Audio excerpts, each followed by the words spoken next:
This predynastic bowl with human feet is one of my favorite pieces of ancient Egyptian art, and I don't usually like predynastic art. Let's talk about it in this episode of Artifact Insight.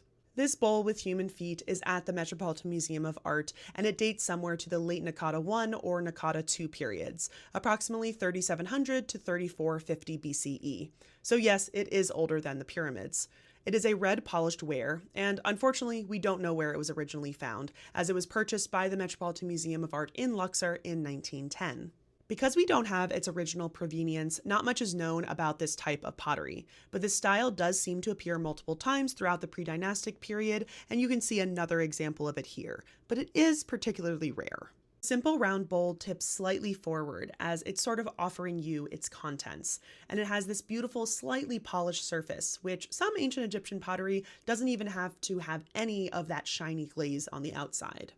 The bowl standing on its feet is very similar to a hieroglyph that means to bring, which you may have seen me talk about in another video, where Egyptians love to attach two human legs to inanimate objects when writing down hieroglyphs.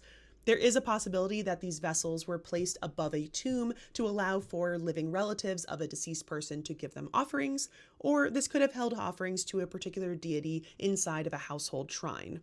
We unfortunately probably won't know its specific use, but why don't we all just take a little look at its little toes?